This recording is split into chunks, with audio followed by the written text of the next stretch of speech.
Welcome to the Deschutes Public Library podcast. I'm your host, Michael Rivera, and today we're discussing how we're building libraries for the future of Deschutes County. I'm joined today by Todd Dunkelberg, DPL's director. Todd has served with the library for the last 25 years and has served as its director since 2009. Todd, can you tell us a little bit more about how you got your start here at the library? Well, I started off as a children's librarian and branch manager out at the Redmond Library, and which is something that I had a very strong passion for, serving children. And kind of from there, I moved on to become assistant director, and then I was made director in 2009. And what led you, or what inspired you to become involved in libraries in the first place? Well, it seems like a silly answer, but I filled out the What Color is Your Parachute book and got a whole list of things and qualities that I didn't understand, handed it to my wife, and she looked at it and said, "You should be a librarian." And I never thought of that. And then I researched it, and it turned out to be a great fit for me. Mm-hmm. And so you basically made that decision and then went and got the education afterwards? Mm-hmm. Got the education, started working and volunteering in libraries, and I loved it immediately, and I've been involved with that ever since. Mm-hmm. What's your favorite part about working with libraries and that environment? Really, it's just the fact that, especially in a public library, that you just never know who you're going to interact with, what people are going to want. At one point, you're having an earnest conversation with a 3-year-old, and 10 minutes later, you're talking to a 90-year-old. And I really enjoy just never quite knowing what's coming next. Mm-hmm. Oh, for sure. So making you've really been in a role of responsibility ever since you started here. I mean, starting as the branch manager for Redmond and now director. What inspired you to take such a high role in the leadership here at DPL? I started even before I started here. I really loved being a children's librarian. And probably not the best answer, but I worked under people who that kind of made people's lives miserable. And I thought that a library should be a fun, exciting place. And if I can help make that possible for the people I work with, then I would like to step into a leadership role. It wasn't something that I set out to do, but that's kind of been part of my passion for managing, leading, is really just trying to make this as best a place for everybody that works here as possible. I mean, I don't think there's any better motivation than that. Like just experiencing personal frustration at not having the tools from your supervisors to do the job right, and oftentimes I have that same attitude. It's like, well, if I want the job done right, I suppose I better do it myself. Yeah. So that's excellent. So you've been really busy with all of the building and bond projects. I spoke with Greg Holcomb, and my mind was kind of blown at how much work and focus and attention to detail goes into remodeling every single one of our libraries across the county. What is kind of the driving force, and what's being done to ensure that the libraries that we build now are going to stick around for 20, 30, 40, 50 years? Well, actually, I like the way you put it, because everything we're doing is we're looking at designs and the quality of the work we're putting into it. We're constantly reminding ourselves that this is for the next 50 years, and that really helps to make sure that we're setting up these libraries so they will be successful. A lot of times, most libraries, as the community grows, as the population expands past what the library's capacity is to serve, libraries kind of lag behind until it gets so bad that people finally say, hey, we got to do something. And so that's why I'm so excited about this, because we actually identified this, the community identified it, and we're taking these actions now before the population surpasses us. So that's a big drive, to be ready for all the people that we know are coming to Deschutes County. And now that we have multiple projects going all at once, it kind of seems like we got all this momentum out of nowhere, but things started well before the bond measure in 2020 with surveying the community. I know we talked to over 6,500 community members starting in 2017, I believe. So all of it is based on feedback, and it started years and years ago. It's unbelievable. Now we're in 2024, and we already have 2 remodels under our belt, and we're getting pretty close to having a 3rd remodel and a completely new library in Redmond. So it's very exciting. So with the one library, Redmond is a brand new library, but it is replacing one that existed there before. The one new library that has never existed before is the Central Library at Stevens Ranch. What needs of the community and of the district will the Central Library fulfill that aren't currently being met by libraries in the district? Well, first and foremost, as a library, we're about books and reading. And probably one of the biggest concerns as the population has been growing and our physical space hasn't, is the number of books we have per person in the community is going down rapidly. And so we have a really strong need to be able to get more books in our system. And so the Redmond Library and then the Central Library are really going to help us increase the number of books available for everybody.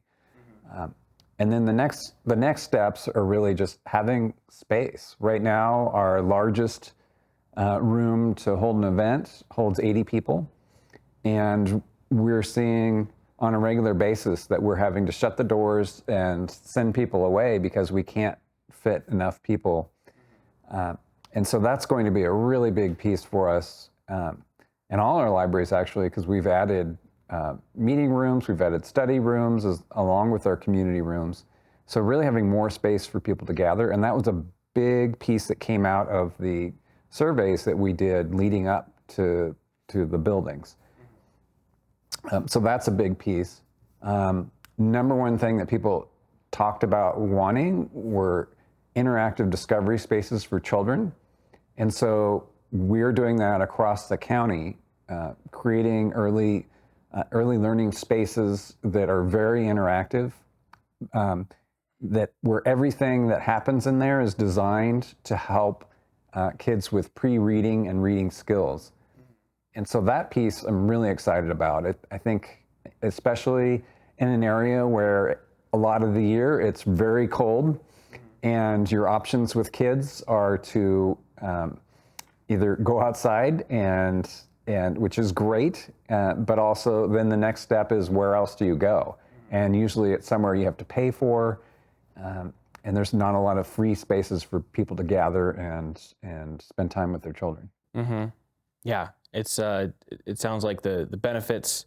Talking with Chandra and Catherine about just having more spaces for CLs and how they're often, like right now, they're vying for space at all the buildings, and each building kind of has a little bit more community space now. It's just really exciting to see that, especially this time of year, we're going to be able to offer that as a resource to our community members. Speaking towards, how being efficient with staff and our resources, how do you think the new building, the new Central Library will help kind of improve the function and efficiency of the district? Well, one big piece is we are a countywide system that has never had a centralized branch. So the Downtown Bend Library currently serves kind of de facto central point, but it wasn't designed for that. It's really designed to be a standalone library. So we have a lot of district-wide services that are kind of crammed into spaces. We have administrative staff that are kind of away from the regular daily operations because we don't have space in the buildings, and in an inefficient administration building that was built in 1938. And so just kind of being able to centralize everything is going to really increase our efficiency. And it kind of sets us up for the next steps, because there's a lot that we're going to be able to do with more efficient systems, being able to deliver books around in a much more rapid space, able to automate our materials handling. So when people return a book, it automatically gets checked in and sorted. And that will allow us to do some things in the future, such as set up delivery systems in spaces around the county. For example, we could have a kiosk, kind of like a vending machine for books, that we have the ability to serve, and or have our delivery systems, our vans going out, serving different populations that right now is really hard for us to do efficiently. Yeah, one of the things I spoke about with Emily was how we have a floating collection, and you have access to every single book in the collection, and how much work that takes just processing the books. And downtown Bend, I believe Redmond, and the Central Library will have an automated system so that when the book gets dropped off, it gets sorted where it needs to go, and then we can just focus resources, human resources, on shelving and getting things organized again. And it kind of takes a huge load off of the system, just opening up that extra manpower. Yeah, and the real goal is also knowing, again, that the population is growing so rapidly, being able to take the time that we used to do processing and moving books around and spend more time serving the public. Direct public service be really important for us. Speaking of fast-growing communities, Redmond is one of the fastest-growing communities in the county. Why was the decision made to completely rebuild versus remodel that building? That building, and that's, as we talked about, that's where I started working here 25 years ago. It was an old school. It wasn't very efficient as a library. We really struggled to make it work efficiently as a library. And then the other part is just the size of the community. Redmond has grown so large that through our studies looking, we knew that we needed about 40,000 square feet. And there was no way to efficiently do that in a building that was 20,000 square feet, that you couldn't go up and have a second floor. So that's going to be a really big change for Redmond. And what I'm really excited about is, again, making sure that we're set up as Redmond grows, we're ready for it. So that's an exciting piece. When I started in Redmond in 1999, there were 12,000 people in Redmond. And that was a great size library for that size community. But it was apparent within about 4 years of my working there that the population was vastly outstripping what we were able to do to serve them. Yeah, there's a population sign that I drive by every time on my commute home, and it seems like every 6 months it's ticking up, 3 or 4 or 500, and now we're approaching 37,000, and with no sign of slowing down. So it's really exciting to have the space that'll actually fit the community's needs. And I have the privilege working in admin. I get to talk to a lot of different people, especially with this podcast. I've been able to talk to a lot of different people, and not able to build up that building. It was kind of horseshoe shaped, so there's a big hole that really wasn't being utilized. And then it wasn't just that it's an old building. It's an old building that's been remodeled and added onto, and over and over again. And there were stories I saw, just during the demolition, where there was one roof taken off, and like, hey, there's a whole nother roof under the facade here. So it's exciting to start fresh, because all those weird little quirks that kind of get lost in translation from remodel to remodel are going to be solved. But also, I'm really excited as a Redmond resident. I've gotten to stand on the second floor of that building and look out over Centennial Park, and you have City Hall right there. and you can see the downtown district, and it all feels really centralized. It feels like you're in the center of the community, and I think that's one of the most exciting things. There's Junction Coffee's right around the corner, and everything feels really walkable. And for a place like Central Oregon, having a space that's walkable like that is really unique.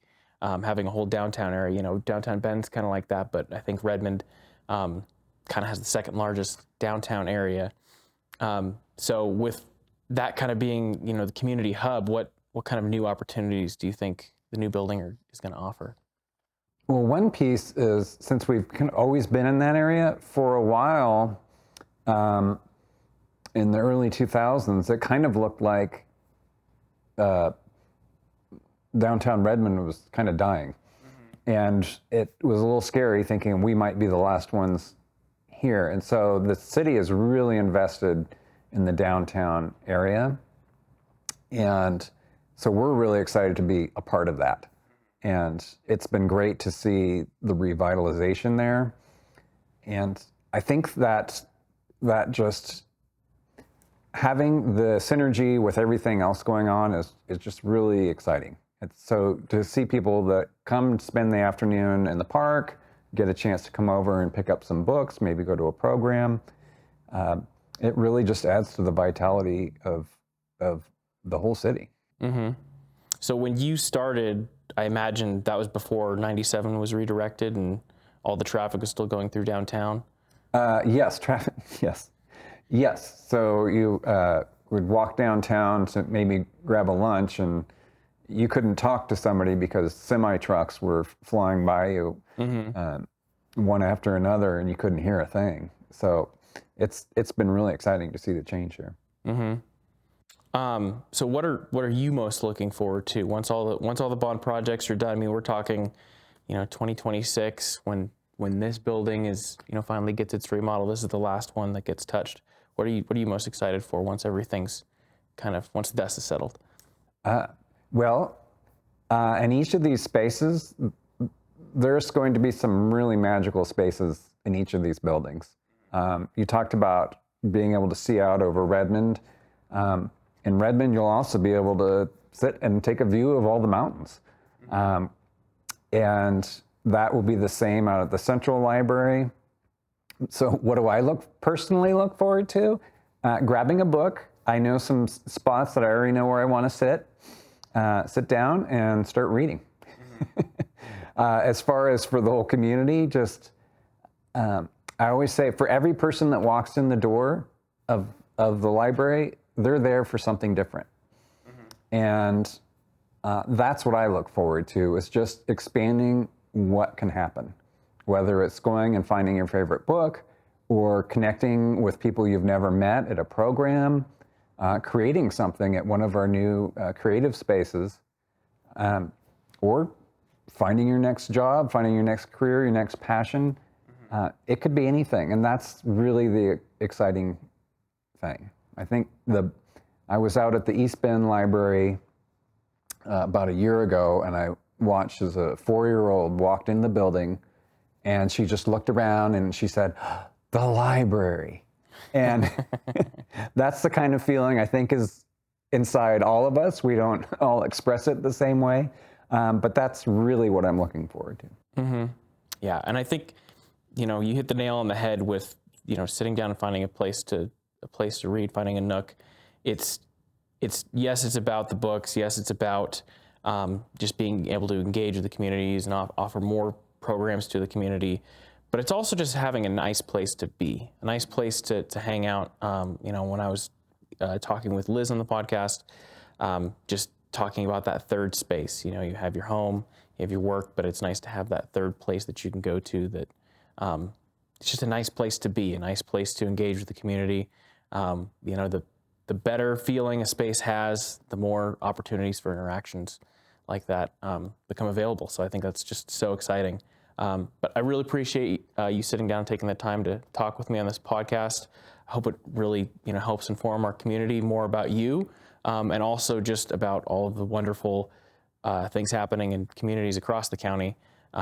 It's just a lot of excitement and a lot of great things to come. So Thank you so much for listening. You can catch this podcast on our YouTube channel, Spotify, Apple Music, and on YouTube. Thank you so much for listening, and we'll catch you on the next one.